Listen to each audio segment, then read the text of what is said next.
ওকে, আমি একটু রিভাইজ করছিলাম আমাদের রেখা নিয়ে। আমরা এখন সরাসরি চলে যাচ্ছি আ পরের যে টপিকটা, পরের টপিকটা ছিল কোণ নিয়ে। তো আমরা কোণ সম্পর্কে যদি বলি তাহলে খুবই সিম্পল ভাবে বললে, যদি আমরা ২ টা রেখাকে কোনো একটা জায়গাতে স্পর্শ করি বা কোনো একটা জায়গাতে ছেদ করি, তাহলে যে স্পর্শ বিন্দুতে কোণ তৈরি হবে। ২ টা রেখাকে যদি আমরা স্পর্শ করি তাহলে স্পর্শ বিন্দুতে একটা কোণ তৈরি হবে। তো আমরা এখানে চিত্রে একটা কোণ দেখতে পাচ্ছি। এ, বি আর সি হচ্ছে একটা কোণ। তো যেখানে কোণটা তৈরি হয়, যেখানে কোণটা তৈরি হয় সেইটাকে আমরা সেটার নাম দিয়ে আমরা কোণ প্রকাশ করি। যেমন এখানে আমরা লিখেছি এবিসি, এ, বি আর হচ্ছে সি। তাহলে এখানে বি টা হচ্ছে আমাদের কোণের নামটা হবে। যদি আমরা শর্টে শুধু লিখতে চাই তাহলে কোণ বি লিখতে পারবো। শুধু কোণ বি লেখা মানে হচ্ছে শুধু বি কে বোঝাবে। আর যদি আমরা নির্দিষ্ট করে দেই যে এটা হচ্ছে এ, বি আর সি তাহলে আমরা পুরোটা লিখবো কোণ এবিসি। তো আমরা যেটা দেখবো আজকে কোণ নিয়ে, কোণের অনেক ধরন আছে। আমরা সেই ধরনগুলো দেখবো। তো এই ধরনগুলোর মধ্যে আমরা অনেকেই জানি যে সন্নিহিত কোণ আছে, সরল কোণ আছে, পূরক কোণ আছে, সম্পূরক কোণ আছে, অন্তস্থ কোণ আছে, বহিস্থ কোণ আছে, বৃত্তস্থ কোণ, পরিধস্থ কোণ। তো বৃত্তস্থ, পরিধস্থ এগুলো বৃত্তের মধ্যে আসবে। তারপর উন্নতি কোণ, অবনতি কোণ, পূরক কোণ, সম্পূরক কোণ, সূক্ষ্ম কোণ, স্থূল কোণ, সমকোণ, প্রবৃত্ত কোণ, এরকম অনেক ধরনের কোণ আছে। তো আমরা চেষ্টা করব যে মোটামুটি প্রায় সব কোণগুলো যেন চলে আসে আমাদের আলোচনায়। আর যেগুলো একেবারে বৃত্তের সাথে যাবে বা হচ্ছে ত্রিভুজ বা চতুর্ভুজ আসবে সেগুলো কিছু আলাদা থাকবে। তবে আমি চেষ্টা করব এখানে প্রায় সবগুলো কোণ নিয়ে আসতে। আমরা প্রথম যে কোণটা দেখবো সেটা হচ্ছে সন্নিহিত কোণ। তো আমাদের কোণ পড়তে গেলে এটা লাগবে। তো সন্নিহিত কোণ নিয়ে যদি আমরা কথা বলি, সন্নিহিত কোণ হচ্ছে যে যদি ২ টা কোণ পাশাপাশি থাকে, পাশাপাশির একটা শর্ত আছে। সেই শর্তটা হচ্ছে যদি ২ টা কোণের একটি কমন একটা বিন্দু থাকে বা একটি কমন বিন্দু থাকে বা হচ্ছে একটা শীর্ষবিন্দু থাকে তাহলে সেটাকে আমরা বলবো সন্নিহিত কোণ। আমরা যদি লিখতে চাই খাতায় তাহলে এখানে দেখি আমরা একটু দেখে নেই তারপর লিখি। এখানে একটা কোণ হচ্ছে এ আর একটা কোণ হচ্ছে বি। এই ২ টা কোণকে আমরা সন্নিহিত কোণ বলবো তখনই যখন এরকম একটা রেখা থাকবে। এই যে রেখাটা হচ্ছে ২ টা বিন্দুর সাধারণ বাহু। ২ টা বিন্দুর সাধারণ বা ২ টা কোণের সাধারণ বাহু। যদি ২ টা কোণের একটা সাধারণ বাহু থাকে তাহলে আমরা একটা কোণকে আরেকটা কোণের সাপেক্ষে বলবো সন্নিহিত কোণ। সবাই খাতায় লিখে নেই।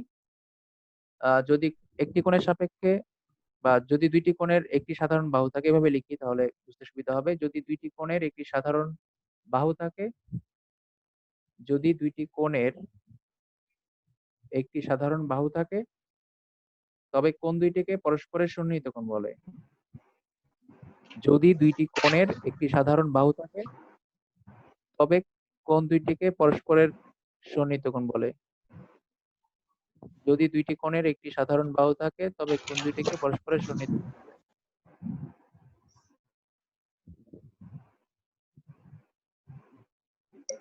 আচ্ছা লিখেছি। তবে এখন এই যে ২ টি কোণের যে একটা সাধারণ বাহু আছে, আরেকটা থাকে হচ্ছে শীর্ষবিন্দু। তো এইটা হচ্ছে আমাদের শীর্ষবিন্দু। এখানে যে এটা আছে এটা হচ্ছে শীর্ষবিন্দু।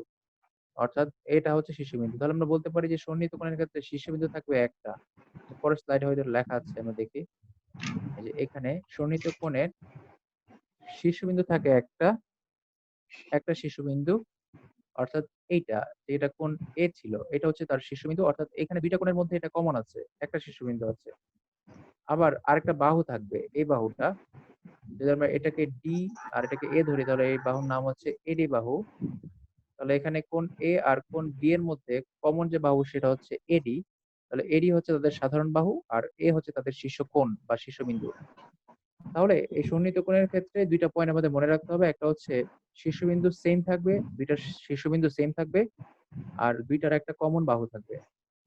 যদি কমন বাহু থাকে তাহলে আমরা কোণ ২ টাকে পরস্পরের বলতে পারবো হচ্ছে সন্নিহিত কোণ। সন্নিহিত কোণ।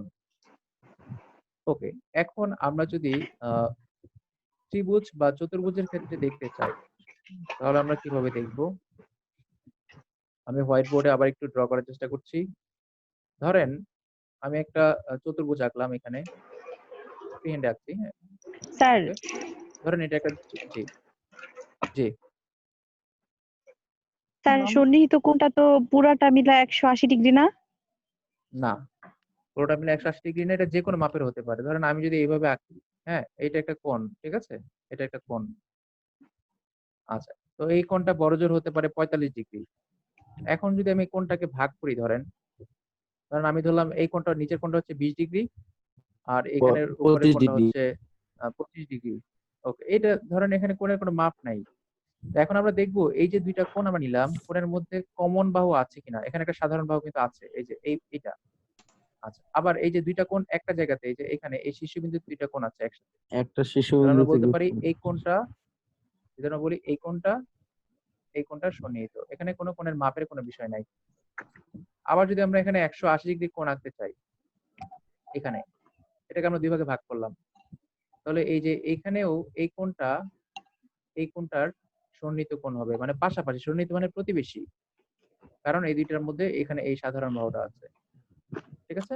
এখন যেটা বলছিলাম আমি, এই যে চতুর্ভুজের ক্ষেত্রে ধরেন আমি যদি ধরি এটা একটা কোণ, আবার এটা একটা কোণ। ২ টা কোণ কিন্তু পাশাপাশি আছে।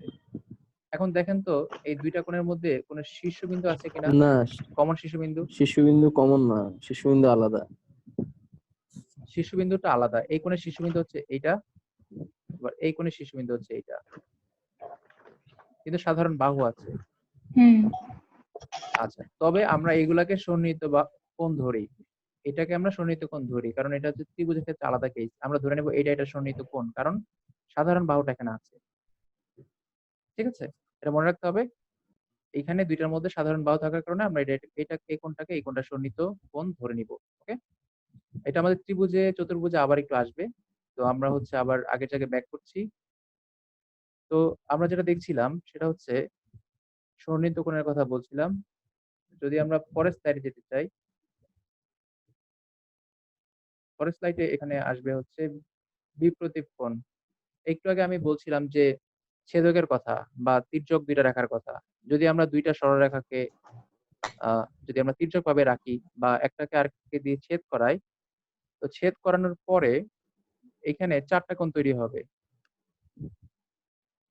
যদি আমরা ২ টা সরলরেখাকে একটাকে দিয়ে আরেকটাকে ছেদ করাই, তাহলে যে ছেদ বিন্দুটা, এই যে ছেদ বিন্দু হচ্ছে এখানে O, ওটা হচ্ছে এখানে ছেদ বিন্দু। এই ছেদ বিন্দুতে ৪ টা কোণ তৈরি হচ্ছে। এই যে এখানে একটা কোণ, এখানে একটা কোণ, এখানে একটা কোণ, এখানে একটা কোণ। এটা কিন্তু নির্দিষ্ট কোনো মাপ নাই যে এখানে ১৪৫ ডিগ্রি হবে। জাস্ট এখানে একটা এক্সাম্পল দেখানো হয়েছে। তো এই সবগুলা কোণ যোগ করলে কিন্তু ৩৬০ ডিগ্রি হবে। সবগুলা কোণ যদি আমরা যোগ করি এই ৪ টা কোণ, তাহলে অবশ্যই এখানে ৩৬০ ডিগ্রি হবে। কারণ এখানে বৃত্ত তৈরি হবে এরকম করলে। একটা বৃত্ত তৈরি হবে। যেটা বলছি সেটা হচ্ছে এখানে যে ৪ টা কোণ তৈরি হয়েছে, ৪ টা কোণের মধ্যে বিপরীত কোণগুলো পরস্পরের সমান। যেমন এখানে ১৪৫ ডিগ্রি যে কোণটা আমরা দেখতে পাচ্ছি, এই কোণের বিপরীত কোণ হচ্ছে এই কোণটা। তাহলে আমরা বলতে পারি এই কোণের সমান হচ্ছে এই কোণটা। আবার যদি এইটা ধরি, ৩৫ ডিগ্রি যে কোণটা দেখতে পাচ্ছি, এইটার বিপরীত কোণ হচ্ছে এই কোণটা। তাহলে এখানে এই ৩৫ ডিগ্রির সমান হবে এই ৩৫ ডিগ্রি। এখন এখানে আমরা ৩৫ ডিগ্রি দেখতে পাচ্ছি। যদি এরকম হতো যে এখানে দেখা যাচ্ছে না কোণের পরিমাণ, যদি আমরা আলাদা করে একটু ড্র করি কোণ ২ টাকে, যদি আমরা এখানে ২ টা কোণ নেই,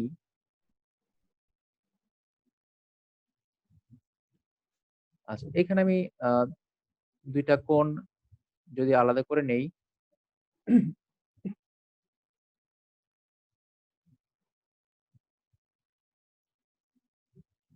আচ্ছা ধরেন আমি যেকোনো মাপ নিয়ে ২ টা কোণ আঁকলাম। যেকোনো মাপ নিয়ে। আমি জানি না কোনটার মাপ কত। এখন কোনভাবে যদি বলে দেওয়া হয়, ধরেন পরীক্ষায় বলে দেওয়া হলো যে এই কোণটা হচ্ছে ১০০ ডিগ্রি। জাস্ট আমি ধরে নিলাম এই কোণটা হচ্ছে ১০০ ডিগ্রি।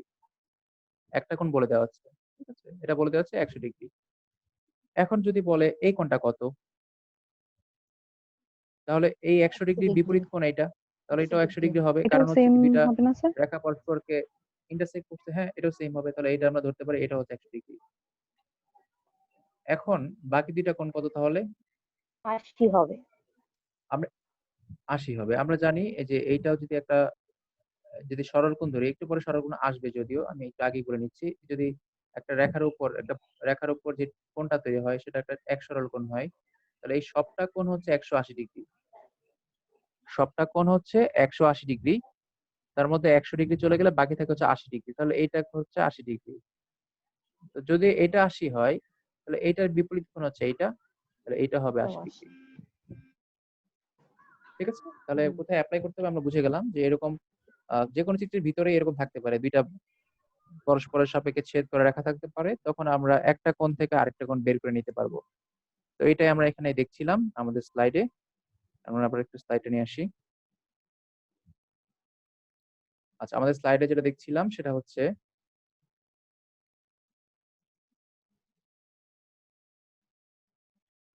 আচ্ছা, আমাদের স্লাইডে দেখছিলাম যে আ এই পয়েন্টটা সবাই একটু লিখে নিব। ২ টি সরলরেখা পরস্পরকে যদি ছেদ করে আরকি, ২ টি সরলরেখা পরস্পরকে ছেদ করলে ছেদ বিন্দুতে ১ম এ লিখবো আমরা ৪ টি কোণ তৈরি হবে। আর এই ৪ টা কোণকে আমরা বলব হচ্ছে বিপ্রতীপ কোণ। আর বিপরীত কোণগুলো পরস্পরের সমান হয়। অর্থাৎ একটার বিপরীত কোণটা সমান হবে আর অন্যটার বিপরীত কোণটা ওইটার সমান হবে। অর্থাৎ তারা পরস্পরের সাপেক্ষে একজন একজনের সমান। আমরা লিখে নিব যে ২ টি সরলরেখা পরস্পরকে ছেদ করলে ছেদ বিন্দুতে যে ৪ টি কোণ উৎপন্ন হয় বা যে ৪ টি বিপরীত কোণ উৎপন্ন হয় তারা পরস্পরের সমান। যে ৪ টি কোণ তৈরি হয় বা উৎপন্ন হয় তারা পরস্পরের সমান। এটা আমাদের অনেক জায়গাতে কাজে লাগবে। এটা খুবই সিম্পল একটা কনসেপ্ট কিন্তু এটার কার্যকারিতা অনেক বেশি। এটা আমাদের সবসময় মাথায় রাখতে হবে। রেখা ২ টা দেখলেই আমাদের মাথায় আনতে হবে যে এখানে বিপরীত কোণ আছে। তাহলে আমরা জটিল ফিগার থেকে কোণটা বের করে নিয়ে আসতে পারবো। পরীক্ষাতে এখানে অনেকবার প্রশ্ন আসে এরকম যে একটা কোণ দেওয়া থাকে। আপনাদের পরীক্ষা যখন আমি নিব সামনে কিছুদিন পরে, আপনাদের পরীক্ষাতে এই ধরনের প্রশ্ন আমি দিব। তো একটা কোণ দেয়া থাকবে আর ওখান থেকে অন্য একটা কোণ বের করে নিতে হবে। তখন আমরা এই কোণের যে কনসেপ্ট গুলো আছে, আমরা আজকে যা শিখবো এই সবগুলো কনসেপ্ট একসাথে করলে আমরা এরকম জটিল প্রশ্নের অ্যান্সার গুলো করতে পারবো। আচ্ছা, তাহলে আমরা ২ টা কোণ দেখে ফেললাম। একটা হচ্ছে সন্নিহিত কোণ আর একটা হচ্ছে বিপরীত কোণ। এরপরে আমরা এখন যে কোণটা দেখবো সেটা একবারে সিম্পল একটা কোণ সেটা হচ্ছে সমকোণ। তাহলে সমকোণ হচ্ছে আমি একটু আগে যেটা বলছিলাম যে ২ টা সরলরেখা যদি হচ্ছে ৯০ ডিগ্রি কোণে থাকে তাহলে আমরা এটাকে একটাকে আরেকটার সাপেক্ষে লম্ব রেখা বলি। ঠিক আছে? একটাকে আরেকটার সাপেক্ষে বলি লম্ব রেখা বা লম্ব বলি। তো এই যে লম্বটা সেটা হচ্ছে কেন হয়েছে ৯০ ডিগ্রি কোণ তৈরি করার কারণে। তাহলে ৯০ ডিগ্রি কোণের সমান কোণকে বা ৯০ ডিগ্রি কোণকে আমরা সমকোণ বলি। ৯০ ডিগ্রি কোণকে আমরা সমকোণ বলি। আর এই সমকোণ নিয়ে তেমন কিছু নেই। তো আমরা এখন দেখব সূক্ষ্মকোণ। এগুলো আমরা জানি জাস্ট একটু আপনাদের রিভাইজ করে দিচ্ছি।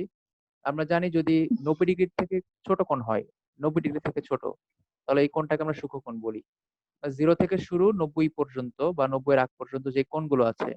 কারণ যদি আমি বলি 89.9 degree, 89.95 degree, 89 degree, 88 degree, 87 degree, 85 degree.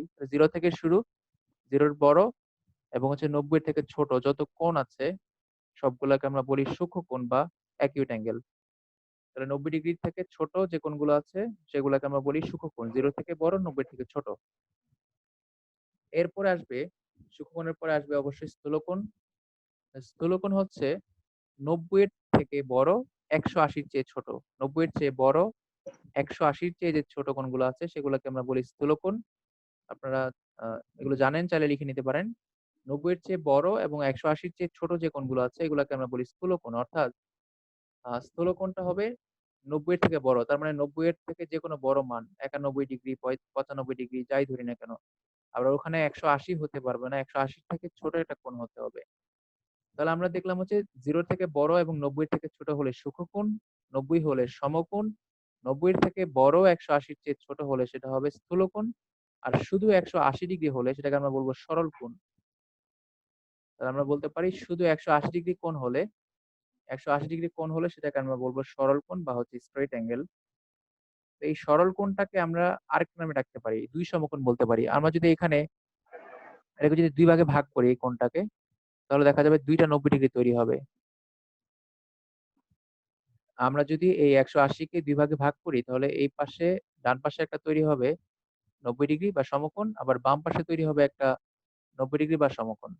তাহলে আমরা বলতে পারি ১ সরল কোণ সমান ২ সমকোণ। লিখতে পারি আমরা ১ সরল কোণ সমান হচ্ছে ২ সমকোণ। এখন আমরা এই আ কোণগুলো নিয়ে বা এই সরল কোণ নিয়ে আরেকটা কথা বাড়তি বলতে পারি। এখান থেকে প্রশ্ন এটা এসেছে পরীক্ষায় এই ধরনের একটা লাইন। যদি আমরা এভাবে বলি যে একটি সরলরেখার প্রান্ত বিন্দুতে অপর একটি সরলরেখা মিলিত হলে যে কোণ তৈরি হয়। যেমন এই কোণটা আমরা একটু দেখি। যদি ধরি যে যদি ধরে নেই যে এই অংশটা ছিল না, এই অংশটা ছিল না, শুধু এই অংশটা আছে। তাহলে এই সরলরেখার এটা হচ্ছে প্রান্তবিন্দু। আমি একটু ড্র করে দেখাচ্ছি।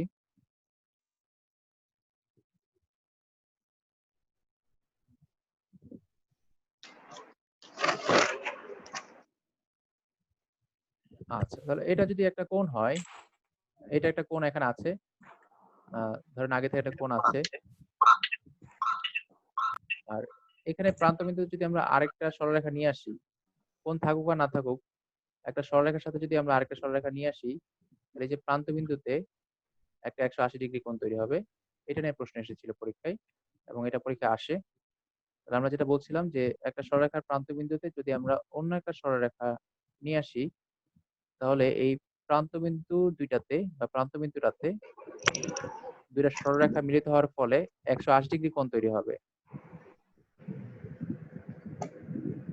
বলেছিলাম একটি সরলরেখার প্রান্তবিন্দুতে অপর একটি সরলরেখা মিলিত হলে যে কোণ তৈরি হয় তাদের সমষ্টি 180 ডিগ্রি। খুবই সিম্পল জিনিস আমরা জানি। জাস্ট প্রশ্ন দেখলে হয়তো আমরা ভড়কে যেতে পারি। তাই আমরা একটু লিখে রাখি সবাই।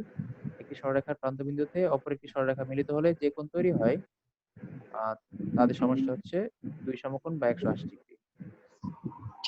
তাদের সমষ্টি ২ সমকোণ বা 180 ডিগ্রি। ওকে। এরপরে আমরা যে স্লাইডটাতে যাব, আমরা হচ্ছে নতুন একটা কোণে যাব। আমরা এতক্ষণ কথা বলেছিলাম সূক্ষ্মকোণ নিয়ে, সমকোণ নিয়ে, স্থূলকোণ নিয়ে আর হচ্ছে সরল কোণ নিয়ে। এরপরে যে কোণটা আসবে 180 থেকে বড় যে কোণগুলো, 180 কে বলেছিলাম আমরা সরল কোণ। তো 180 থেকে বড় 360 থেকে ছোট। প্রবৃদ্ধ কোণ 180 র চেয়ে বড় 360 থেকে ছোট যে কোণগুলো সেগুলোকে আমরা বলি প্রবৃদ্ধ কোণ। প্রবৃদ্ধ কোণটা একটু বেশি বৃদ্ধ, একটু বড় কোণ। তাহলে এখন প্রবৃদ্ধ কোণের ক্ষেত্রে আমরা যেটা দেখব সেটা হচ্ছে এই প্রবৃদ্ধ কোণে একটু কোণটা সবাই একটু ভালো করে খেয়াল করি। ধরেন আমরা যদি এইখানে দেখি, এইখানে এই অংশে 90 ডিগ্রি কোণ। সবাই মনে হয় দেখতে পাচ্ছেন। আমার কার্সরটা মনে হয় দেখতে পাচ্ছেন। এইখানে এই অংশটায়, তো এই অংশটাতে কোণ হচ্ছে 90 ডিগ্রি। আমরা যদি 90 থেকে আরেকটু বড় করি তাহলে সেটা হয়ে যাবে স্থূল কোণ।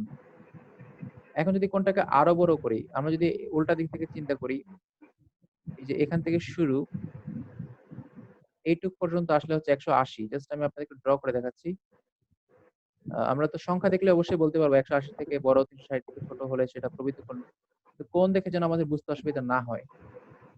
ধরেন আমি এখানে আ একটা কোণ নিচ্ছি। এইটুক যদি হয় তাহলে এই সবটা কোণ হচ্ছে 180 ডিগ্রি। তাহলে এইটা হচ্ছে 180 ডিগ্রি। এখন আমি যদি এর থেকে বড় কোনো কোণ আঁকতে চাই, আমি যদি এটাকে এরকম করে দেই, অর্থাৎ এই যে এরকম হলে এই বরাবর যদি থাকতো, আমরা জাস্ট এভাবে যদি চিন্তা করতাম, এই বরাবর ধরেন আছে, এই বরাবর, তাহলে এটা 180 ডিগ্রি। কিন্তু এখন কোণটার এই বরাবর নাই। যদি আমরা শুধু এইভাবে চিন্তা করতাম যে কোণটা হচ্ছে এই বরাবর না এসে একটু আরেকটু বড়, এইটুকু। অর্থাৎ ডিরেকশনটা হচ্ছে এরকম। এখান থেকে শুরু হবে, এদিকে চলবে। তাহলে এই কোণটা 180 থেকে বড়। তাহলে দেখে বোঝা যাচ্ছে 180 থেকে বড়। তাহলে এটা হয়ে যাবে প্রবৃদ্ধ কোণ। আমাদের চিত্র দেখেও জানতে হবে বা বুঝতে পারতে হবে। অর্থাৎ আমরা যদি এখানে লিখি যে 181 ডিগ্রি বা 185 ডিগ্রি যাই লিখি না কেন, যদি এভাবে লিখি তাহলে 185 ডিগ্রি কোণ অবশ্যই 180 180 র থেকে চেয়ে বড়। বড়, 360 থেকে ছোট। তাহলে এটা প্রবৃদ্ধ কোণ। কিন্তু চিত্র দেখেও চিনতে হবে। তাহলে আমাদের চিত্রগুলা বিভিন্ন রকম হতে পারে। আমি যদি আবার অন্যভাবে একটু আঁকার চেষ্টা করি, যদি এইভাবে আঁকি, ঠিক আছে? এইভাবে যদি আঁকি, এভাবে, তাহলে এই কোণটা যদি বলা হয় এটা কোন ধরনের কোণ? বলেন তো এটা কোন ধরনের কোণ? সূক্ষ্মকোণ সূক্ষ্মকোণ। না সূক্ষ্মকোণ। না না ভেরি না গুড, ভেরি গুড। সূক্ষ্মকোণ। সূক্ষ্মকোণ। সূক্ষ্মকোণ। ঠিক আছে, সূক্ষ্মকোণ। আমি যদি এইভাবে চিন্তা করি, এটা হচ্ছে 90 ডিগ্রি। ঠিক আছে? এটা 90 ডিগ্রি। সমকোণ। আমি জাস্ট একটু উল্টে আঁকছি। আমি এভাবে আঁকতে পারতাম। এভাবে না এঁকে আমি জাস্ট একটু উল্টে দিলাম চিত্রটাকে। তাহলে এটা ছিল 90 ডিগ্রি। তাহলে 90 ডিগ্রি থেকে ছোট একটা কোণ। আমি এটার ভিতরে যতগুলা কোণই নেই না কেন, সবগুলো অবশ্যই 90 থেকে ছোট হবে। তাহলে এটা জি সূক্ষ্মকোণ। জি। এখন যদি কোণটাকে আমি একটু অন্যভাবে আঁকি, এভাবে আঁকলাম। এখন এটা কোন ধরনের কোণ? স্থূলকোণ। এটা বড় সূক্ষ্মকোণ। স্থূলকোণ। অফিস গুড। অ্যাঙ্গেল আমি যদি এভাবে ধরি, এটা হচ্ছে 90 ডিগ্রি। জি আর এটা থেকে একটু যদি বাড়াই দেই তাহলে তখন সেটা হয়ে যাবে স্থূলকোণ। স্থূলকোণ। এখন আমি আরো বাড়াচ্ছি। এটা তো অবশ্যই সরল কোণ আমরা দেখতে পাচ্ছি। যদি আমি এটাকে এভাবে দেই তাহলে দেখেন এই কোণটা প্রবৃদ্ধ কোণ 180 হয়ে থেকে গেছে। বড়। প্রবৃদ্ধ কোণ 180 থেকে কোণ বড়। হয়ে যাবে প্রবৃদ্ধ কোণ। গুড। রিফ্লেকশন তাহলে করুন আমরা জাস্ট শুধু সংখ্যা দেখে চিনবো না, চিত্রগুলো দেখে দেখে একটু শেখার চেষ্টা করব। তাহলে আমাদের হচ্ছে পরীক্ষার জন্য যদি, যেহেতু বিসিএস এর প্রশ্নগুলো একেবারে ডিরেক্ট আসে না, একটু ঘুরিয়ে ঘুরিয়ে যায়, তখন যেন আমাদের অসুবিধা না হয়। ওকে। আমরা আমাদের স্লাইডে ব্যাক করছি আবার। তাহলে এখানে আমরা দেখতে পাচ্ছি এটা প্রবৃদ্ধ কোণ। তো এইখানে আমি যে ডিরেকশনটা আমি দেখালাম, কোণটা আমি একবার নিচ থেকে উপরের দিকে, একবার উপর থেকে নিচের দিকে। তো এইখানে ২ ধরনের কোণ তৈরি হয়। একটা হচ্ছে ধনাত্মক আর হচ্ছে ঋণাত্মক। এটা নিয়ে একটু পরের স্লাইডে আমরা পাবো। তখন আমরা এটা নিয়ে কথা বলব। তো এখন আমরা কোণ দিয়ে যদি, হ্যাঁ, কোণ দিয়ে যদি আমরা আর হচ্ছে রেখা দিয়ে যদি আমরা ত্রিভুজ গঠন করি বা চতুর্ভুজ গঠন করি, তখন আমাদের ২ ধরনের কোণ আসবে। একটা হচ্ছে ভিতরের কোণগুলো আর একটা হচ্ছে বাইরের কোণগুলো। তো এটা কোণের ক্ষেত্রে হতে পারে, মানে ত্রিভুজের ক্ষেত্রে হতে পারে কোণটা, তারপর হতে পারে চতুর্ভুজের ক্ষেত্রে, বহুভুজের ক্ষেত্রে হতে পারে। তো এখানে আমাদের ভিতরে যে কোণগুলো আছে, এখানে একটা কোণ, এখানে একটা কোণ, ২ টা, আর এখানে আরেকটা ভিতরের কোণ আছে। তো এই ৩ টা কোণ হচ্ছে অন্তঃস্থ কোণ বা ইন্টেরিয়র অ্যাঙ্গেল, আর বাইরের যেগুলো আছে সেটা হচ্ছে এক্সটেরিয়র অ্যাঙ্গেল, যে এই সি কোণটা। তাহলে যেকোনো একটা ভুজ, এখানে ত্রিভুজ আছে, যদি আমরা যেকোনো একটা রেখা বাড়াই দেই বা যেকোনো একটা বাহুকে যদি বাড়াই, তাহলে বাইরের যে কোণটা তৈরি হবে সেটা হবে বহিঃস্থ কোণ, এক্সটেরিয়র অ্যাঙ্গেল। আর ভিতরের যে কোণগুলো সেটা হবে ইন্টেরিয়র অ্যাঙ্গেল। তো এখন আহ এগুলো আমরা জানি, অন্তঃস্থ কোণ হচ্ছে ভিতরের কোণগুলো আর বহিঃস্থ কোণগুলো হচ্ছে বাইরের কোণগুলো। জাস্ট এগুলো আমরা একটু জেনে রাখি। তো বহিঃস্থ কোণ আমরা একটু আগে চিত্রতেই দেখে ফেললাম, বাইরের কোণগুলো হচ্ছে বহিঃস্থ কোণ।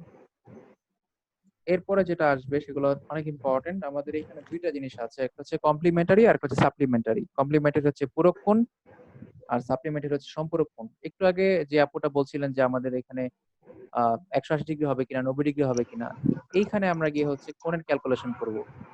কোণটা কত ডিগ্রি। তো আমাদের এখানে পূরক কোণটা মনে রাখতে হবে, পূরক কোণ হচ্ছে কম আর সম্পূরক কোণ হচ্ছে বেশি।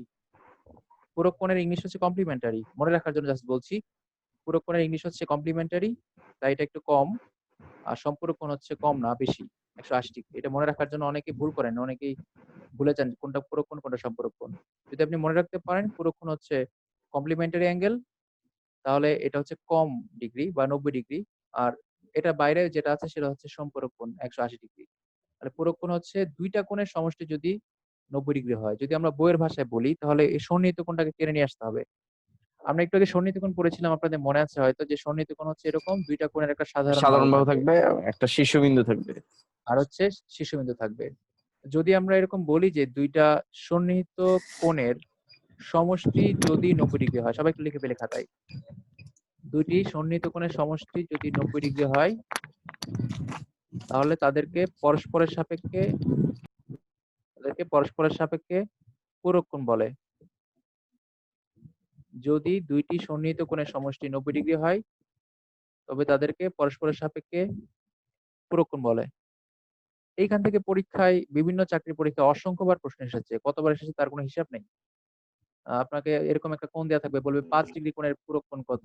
তাহলে আমরা দেখব ৯০ থেকে ৫ বাদ দিলে আর কত থাকে? ঠিক আছে, ৮৫ ডিগ্রি। যদি বলা হয় ২০ ডিগ্রি কোণের পূরক কোণ কত? তাহলে হবে ৭০ ডিগ্রি। অর্থাৎ ২ টা লাইন কোণ যোগ করে ৯০ হতে হবে। ঠিক আছে? তো আমরা চার যদি একবার বলি একটু হচ্ছে এরকম বলবেন? যে ৭৯, সংজ্ঞাটা আরেকবার বলেন। Sure, sure. ২ টি সন্নিহিত কোণের সমষ্টি, ২ টি সন্নিহিত কোণের সমষ্টি যদি ৯০ ডিগ্রি হয়, তবে তাদেরকে পরস্পরের সাপেক্ষে বা তবে তাদের পরস্পরের বা তাদেরকে পরস্পরের পূরক কোণ বলে। তবে তাদেরকে পরস্পরের পূরক কোণ বলে।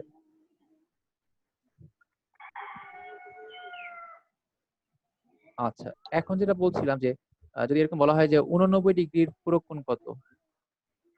89 ডিগ্রি। 89 ডিগ্রি পূরক কোণ তাহলে হবে ১ ডিগ্রি। ১ ডিগ্রি, কারণ হচ্ছে এখানে 89 আর ১ ডিগ্রি যোগ করলে ৯০ হবে। ৯০, যদি বলি আমি হচ্ছে ১ ডিগ্রি কোণের পূরক কোণ কত? তাহলে ১ ডিগ্রি 89 আছে, আরো লাগবে 89। 89 এই ধরনের প্রশ্নগুলো একটু 89 ব্যতিক্রম, কিন্তু সিম্পল। ওকে, গুড। এখন আমরা দেখবো যে সম্পূরক কোণটা। সম্পূরক কোণটা হচ্ছে সাপ্লিমেন্টারি অ্যাঙ্গেল। তাহলে পূরক কোণ হচ্ছে ৯০ আর সম্পূরক কোণ হচ্ছে ১৮০। পূরক কোণ হচ্ছে ৯০ আর সম্পূরক কোণ হচ্ছে ১৮০। সম্পূরক কোণ হচ্ছে, যদি আগের মতো করে আমরা সংজ্ঞাটা লিখে ফেলি সবাই, ২ টি সন্নিহিত কোণের সমষ্টি ১৮০ ডিগ্রি হলে। সবাই লিখে ফেলি। ২ টি সন্নিহিত কোণের সমষ্টি ১৮০ ডিগ্রি হলে। ২ টি সন্নিহিত কোণের সমষ্টি ১৮০ ডিগ্রি হলে তাদেরকে পরস্পরের ২ টি সন্নিহিত কোণের সমষ্টি ১৮০ ডিগ্রি হলে তাদেরকে পরস্পরের সম্পূরক কোণ বলে, সাপ্লিমেন্টারি অ্যাঙ্গেল। ২ টি কোণের সমষ্টি ১৮০, সন্নিহিত কোণের সমষ্টি ১৮০ ডিগ্রি হলে তাদেরকে পরস্পরের সম্পূরক কোণ বলে। এটুকু পর্যন্ত আমরা এগুলো জানি। মানে তবে মনে রাখতে হবে যে পুরো কোণ আর সম্পূরক কোণ খুবই গুরুত্বপূর্ণ। এটা ভুলে গেলে হবে না। পরীক্ষায় যদি আপনার মনে না পড়ে যে পুরো কোণ ৯০ ছিল না ১৮০ ছিল তাহলে কিন্তু শেষ।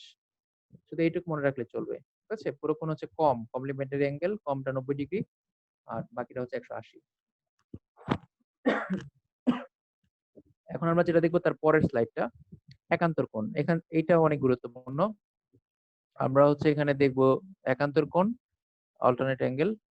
তো একান্তর কোণটা দেখার আগে আমরা জাস্ট এখানে ২ টা কথা খাতায় একটু লিখে রাখি।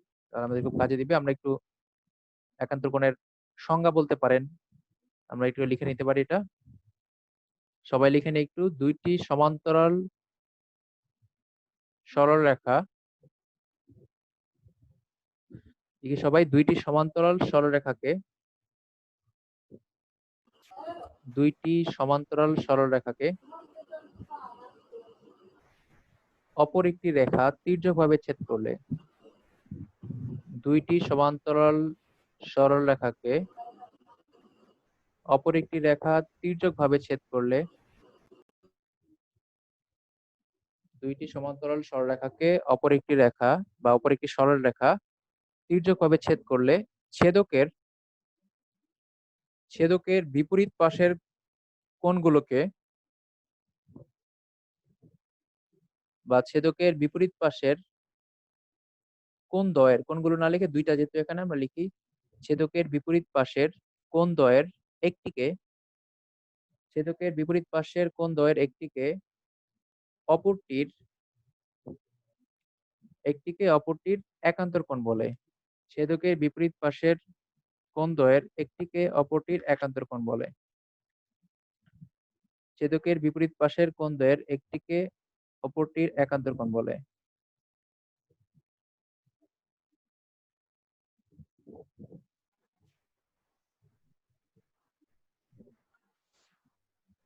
আচ্ছা, সবাই লিখে নিচ্ছি। আমি আবার একটু বলছি।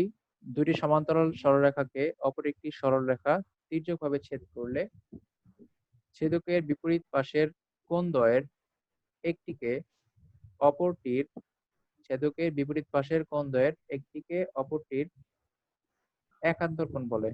একটিকে অপরটির একান্তর কোণ বলে। এখন আমরা একটা নোট লিখে রাখবো এখানে খুবই গুরুত্বপূর্ণ যে একান্তর কোণদ্বয় পরস্পরের সমান। একান্তর কোণদ্বয় পরস্পরের সমান। একান্তর কোণদ্বয় পরস্পরের সমান। একান্তর কোণদ্বয় পরস্পরের সমান। একান্তর কোণদ্বয় পরস্পরের সমান। আচ্ছা, আমরা চিত্র দেখার আগে আরেকটা টার্ম লিখে আসছি, সেটা হচ্ছে অনুরূপ কোণ। অনুরূপ কোণটা একটু লিখে নেই, তারপর আমি এই ২ টা জিনিস একসাথে বোঝাচ্ছি। সবাই একটু লিখে নেই খাতায় অনুরূপ কোণ। সবাই একটু খাতায় লিখে নেই অনুরূপ কোণ।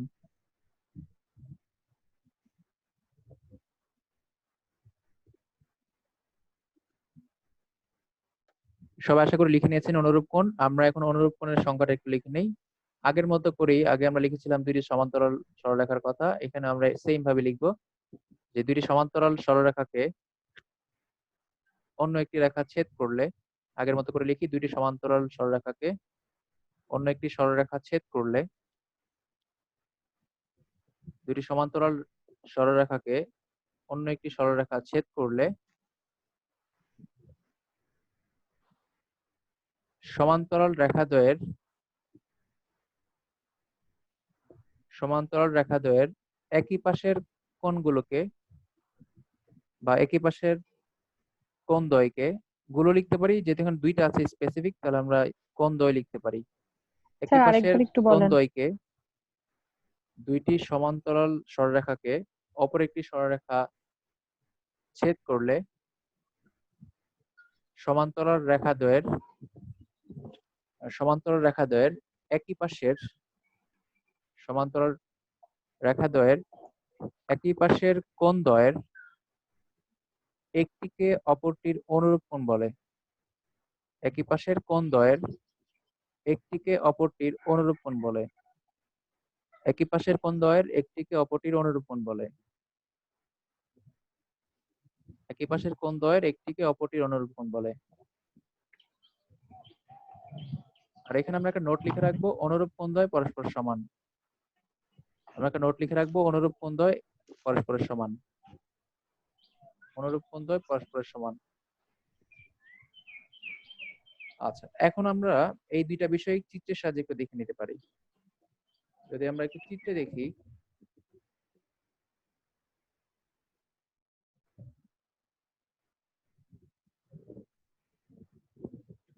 আচ্ছা আমাদের এই সবাই চিত্রটা দেখতে পাচ্ছি। তো এই চিত্র আমরা একটু দেখি যে এখানে উপরের যে রেখাটা, এইটা হচ্ছে একটা রেখা, সরলরেখা, আর নিচের এই রেখাটা হচ্ছে আরেকটা সরলরেখা। তাহলে এখানে দুইটা সরলরেখা, আর এই রেখাটা হচ্ছে তাদের ছেদক। এই রেখাটা যেটা তির্যক রেখা, সেটা হচ্ছে ছেদক। আর ছেদ করার পর এখানে অনেকগুলো কোণ তৈরি হলো। আর আমরা বলেছিলাম যে ছেদকের একই পাশের যে কোণগুলো সেগুলো হচ্ছে অনুরূপ কোণ।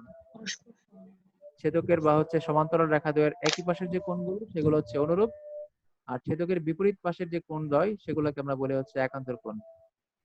এখন দেখেন, যদি আমরা এই কোণটাকে ধরি, এই কোণটা, তাহলে এটা ছেদকের আছে ধরেন, আমি যদি ধরি এটা আছে বাম পাশে, আমি ধরে নিলাম এটা হচ্ছে ডান পাশ, এটা হচ্ছে বাম পাশ। তাহলে এটা যদি বাম পাশ হয়, তাহলে এইটার বিপরীত পাশ হচ্ছে এইটা, অর্থাৎ ছেদকের এটা বাম পাশে, তাহলে ছেদকের ডান পাশে যে কোণটা আছে, মানে এই যে ছেদকের এইটা কোণ, এই কোণটা আর এই কোণটা, তাহলে এই সি আর বি এটা হচ্ছে পরস্পরের বিপরীত পাশে হলে আমরা বলি হচ্ছে একান্তর কোণ। আর যদি একই পাশে থাকতো তাহলে সেটাকে আমরা বলতাম হচ্ছে অনুরূপ কোণ। জাস্ট আমরা এই ছবিটা দেখি একটু। তাহলে এই দুইটা হচ্ছে সমান্তরাল রেখা, আর এই লাল রেখাটা হচ্ছে একটা ছেদক। এখন এই ছেদকের একই পাশে এই কোণটা আছে, এই কোণটা দুইটা সেম ডান পাশে আছে, তাহলে এই কোণটা এই কোণটার হচ্ছে অনুরূপ কোণ। আর মনে রাখতে হবে কয়েকটা জিনিস, মনে রাখতে সুবিধা হয়, সেটা হচ্ছে যেমন এই কোণটা রেখার উপরে আছে, তাহলে নিচের কোণটা রেখার উপরেই থাকবে। এটা জাস্ট অনুরূপ কোণের ক্ষেত্রে যদি একটা কোণ রেখার উপরে থাকে তাহলে আরেকটা কোণ রেখার উপরেই থাকবে, আর যদি একটা কোণ রেখার নিচে থাকে তাহলে অবশ্যই পরেরটাও নিচেই থাকবে। একটা কোণ যদি রেখার উপরে থাকে তাহলে ওই অন্য যে অনুরূপ কোণটা সেটাও রেখার উপরে থাকবে, আর একটা কোণ যদি রেখার নিচে থাকে তাহলে অন্য যে কোণটা সেটাও রেখার নিচে থাকবে। জাস্ট আমরা পরের চিত্রটা একটু খেয়াল করি। তাহলে দেখেন এইখানে এই যে নিচে যে কোণটা আছে, তাহলে এই সেম একই পাশে যদি ধরি তাহলে এই কোণটা আবার নিচে আছে, তাহলে আমরা বলতে পারি এটা নিচে আছে, এটাও নিচে আছে, এবং দুইটা একই পাশে আছে, দুইটাই বাম পাশে আছে, তাহলে একটা আরেকটার হচ্ছে অনুরূপ কোণ। আর যদি বিপরীত পাশে হতো তাহলে হতো একান্তর কোণ। আমরা জাস্ট আরেকটা ছবি দেখি ক্লিয়ার বোঝার জন্য, এটা আমরা একটু দেখি। এখানে 5 নাম্বার ছবিটা বা 5 নাম্বার যে কোণটা, এটার একান্তর কোণ কোনটা বলেন তো? 5 এর একান্তর কোণ 6 ছয় নাম্বারটা হবে একান্তর 6 নাম্বারটা। একান্তর কোণ। 6 নাম্বারটা হবে, কারণ হচ্ছে ছেদকের বিপরীত পাশে আছে। এবং একান্তর কোণের ক্ষেত্রে এটা হচ্ছে ভিন্ন হয়, একটা নিচে হলে আরেকটা উপরে হয়, একটা উপরে হলে আরেকটা নিচে হয়। ঠিক আছে, এটা হচ্ছে অনুরূপ কোণের ক্ষেত্রে একটা নিচে হলে আরেকটা নিচে, কিন্তু একান্তর কোণের ক্ষেত্রে ভিন্ন হয়, একটা উপরে হলে আরেকটা নিচে হবে। এটা জাস্ট মনে রাখার জন্য আমাদের। আচ্ছা, তো এখন যদি আমি বলি যে এখানে 5 নাম্বার 7 নাম্বারের সাত। একান্তর কোণ হচ্ছে 8। 8, ভেরি গুড। 7 নাম্বারটা এখানে আছে হচ্ছে এই রেখার নিচে, আবার এইটা আছে এই রেখার উপরে, এবং ছেদকের একটা হচ্ছে ডান পাশে, একটা হচ্ছে ছেদকের বাম বাম পাশে। পাশে। তাহলে শর্তটা মিলে গেল যে ছেদকের বিপরীত পাশে হবে। বিপরীত পাশে হওয়ার কারণে এই 7 এর একান্তর কোণ হচ্ছে 8। 8। এখন যদি আমি বলি যে এই 8 এর অনুরূপ কোণ কোনটা, 8 এর অনুরূপ কোণ দেখতে হবে ছেদকের একই পাশে কোন দিকে আছে। 5-এর উপরে হবে তাহলে একই। এখানে 5 এর উপরে, 5-এর ভেরি গুড। উপরেরটা হবে। এটা হচ্ছে, এটা হবে অনুরূপ কোণ, কারণ একই পাশে আছে এবং এই 8টা এই রেখার উপরে এবং এই কোণটাও ওই রেখার উপরে আছে। আশা করি আপনাদের আর এখানে ডাউট হবে না। অনুরূপ কোণ হচ্ছে একটা উপরে থাকলে আরেকটা উপরে থাকবে, একটা নিচে থাকলে আরেকটা নিচে থাকবে, এবং হচ্ছে দুইটাই ছেদকের একই পাশে থাকবে। আর একান্তর কোণ হচ্ছে এটা ঠিক উল্টাটা, একটা এক পাশে থাকলে আরেকটা উল্টা পাশে থাকবে, একটা উপরে থাকলে আরেকটা নিচে থাকবে। ব্যাস। আমি আপনাদের পরীক্ষা কিন্তু এখান থেকে প্রশ্ন দিব। ঠিক আছে, আমাদের এটা লাস্ট মিনিট, আমরা আবার জয়েন করবো এখনই। জাস্ট আপনাদের 5 মিনিট ব্রেক, 5 মিনিট ব্রেকের পরে আমরা আবার আগের লিগে জয়েন করবো। ঠিক আছে, আমাদের 40 মিনিট আবার শেষ হয়ে যাচ্ছে। তো আমরা 5 মিনিট ব্রেক, আপনারা একটু পানি টানি খেয়ে চাটা খেয়ে গাটা ঝাড়া দিয়ে একটু আসেন, 5 মিনিট পরে আমরা আবার জয়েন করবো। ঠিক আছে, আল্লাহ হাফেজ।